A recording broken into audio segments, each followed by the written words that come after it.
This technique echoes the moment in evolutionary time when the land-bound ancestors of all whales first became sea mammals.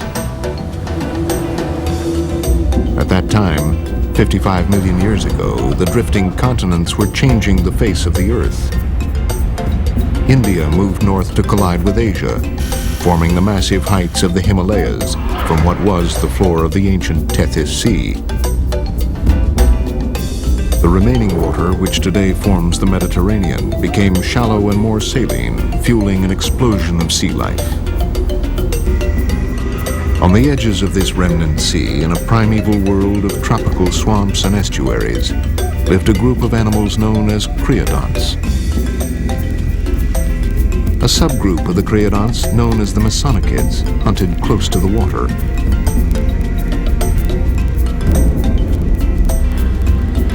Eventually, these carnivores hunted exclusively along the tide line, entering the surf to capture dead or dying prey. Within a few million years, they had developed into semi-aquatic creatures feeding wholly in the sea, the first primitive whales.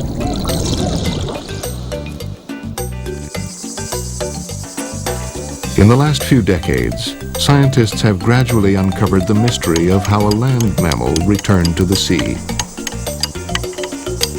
Near Santa Barbara, on the Californian coast, new finds like this 12-million-year-old skull of a whale are adding to an emerging picture of how whales evolved. At this stage, scientists Louise Karen and Lawrence Barnes are not sure exactly what is inside the rock. But painstaking excavation will eventually allow them to place this animal within a complex evolutionary jigsaw, one that is already relatively complete.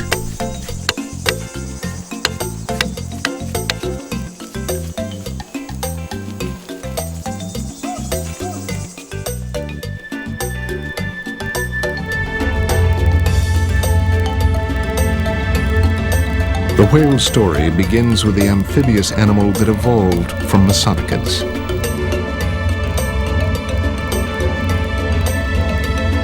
Pakicetus, the earliest known whale, still had 4 limbs as it explored its aquatic environment 50 million years ago. From then on, they evolved rapidly. Ambulocetus had large hind feet clearly adapted for swimming. Then later, Rhodocetus evolved a feature that enabled them to venture further from the land. The tail vertebrae detached from each other, allowing the tail to move up and down for propulsion. Zigorrhiza lived around 40 million years ago. It had a flexible forelimb, but the hind limb had now almost disappeared. Zigorrhiza showed another important adaptation. The blowhole moved toward the top of the head. In just over 10 million years, the early whales had left the land forever.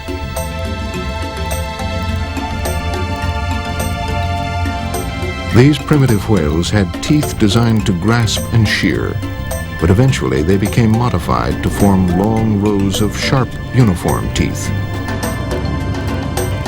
Today's toothed whales, dolphins, orcas, and sperm whale, are their descendants.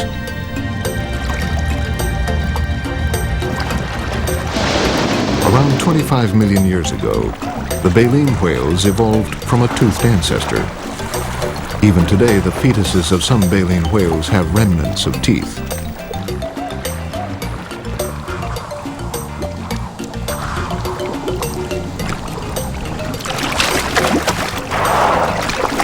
For a land mammal to have evolved into the creatures we see today, such as this minke whale, evolution had to be chemical as well as physical.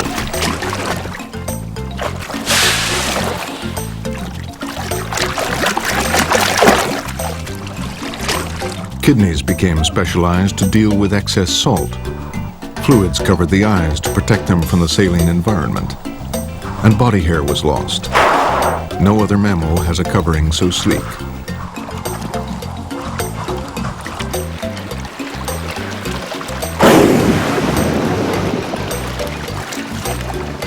These small adjustments, taken together, transformed medium-sized land mammals into huge sea creatures.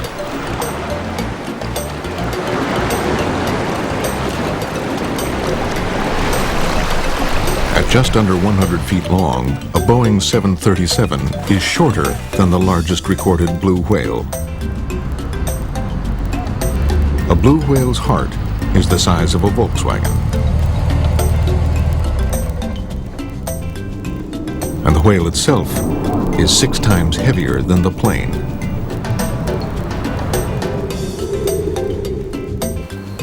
Their immense size meant that the great whales were able to fuel a hemisphere.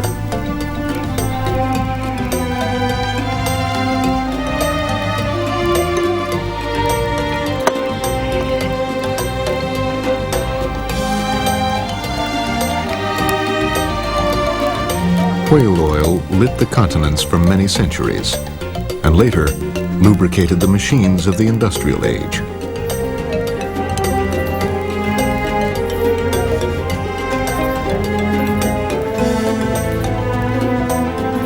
European and American whalers made huge profits, unaware they were hunting their quarry to the edge of extinction. Whales were not only killed for their blubber. The strong and flexible baleen from their mouths was used in a range of domestic products, from corsets to umbrellas.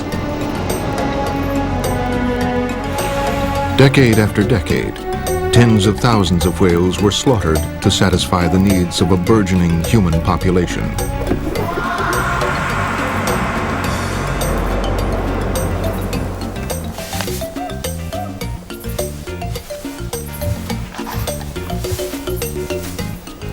Herman Melville's story of Moby Dick, the mythic great white sperm whale, told of high adventure, obsession, and an existence fraught with danger.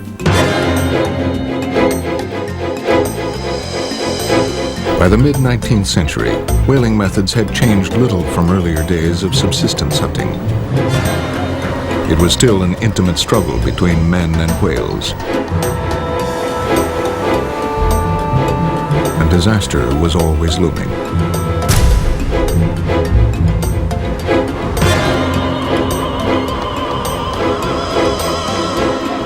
By the turn of the 20th century, even the biggest whales were pursued in the polar regions and processed in vast factories, yielding handsome profits to the new whaling magnates.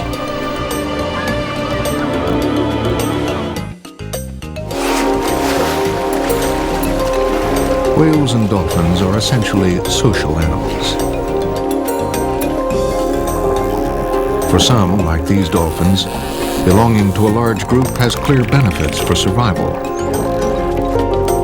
The chances of finding food are increased, since the group can range far wider than one individual.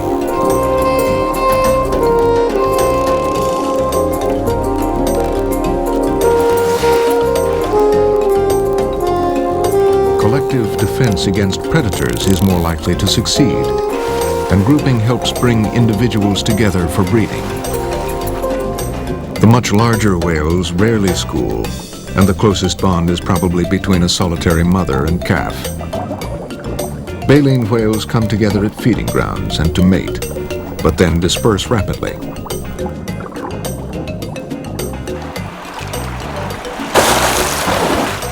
However, sperm whales, the largest of the toothed whales, do group together in pods in warmer waters. Females form the core of the pod, which also consists of calves and juveniles of both sexes.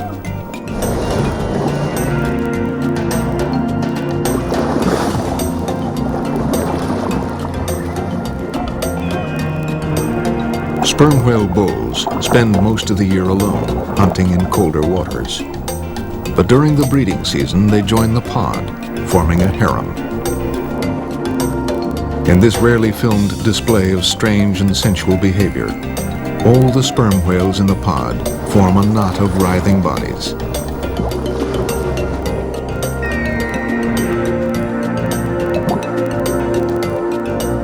Its purpose is unclear, but it may be a means of reinforcing social bonds within the pod.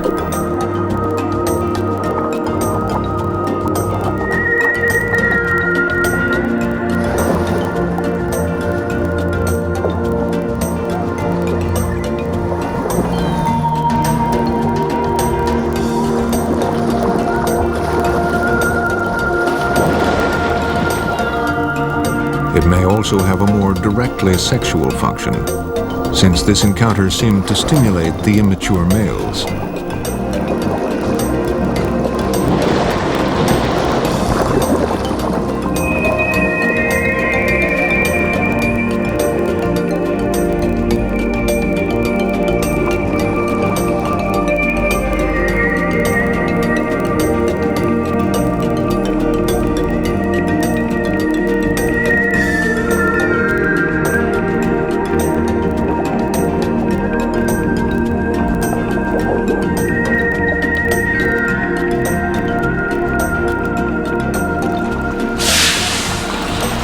Pilot whales also live in tightly knit groups, but they are often led by a single older female.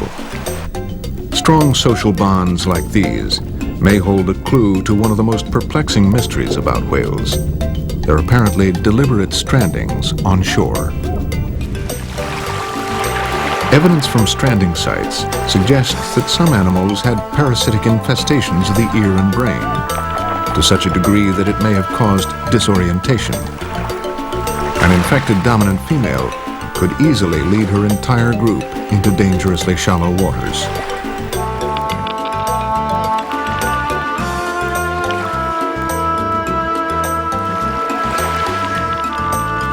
But not all scientists agree that these infestations are the only answer.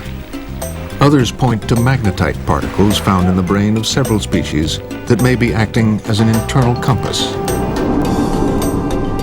These particles may detect the Earth's magnetic field, which originates deep within the planet and draws an unseen grid across the globe. If whales are using this geomagnetic information to navigate, it's possible that this system breaks down, leading them into shallow water traps.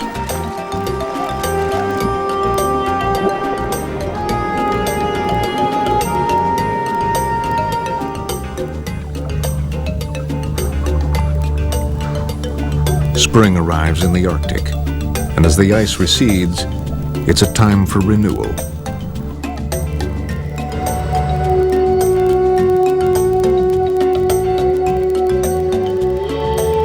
Beluga whales move en masse from the ocean to the newly reopened river inlets.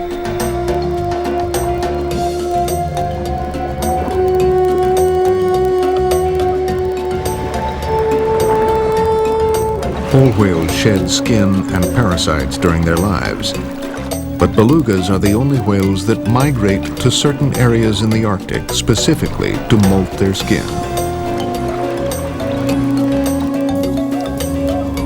They wait for the tide to enter the freshwater shallows, where a gravel and sand riverbed will help them remove old skin.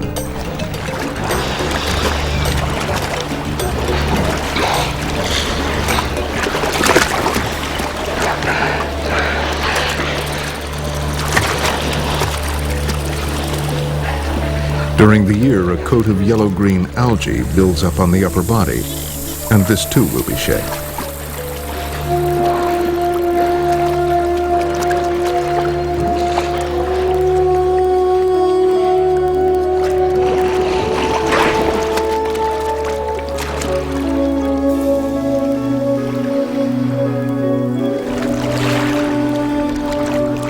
Small lead groups of beluga enter the river mouth, even though they are vulnerable to polar bears in such shallow waters.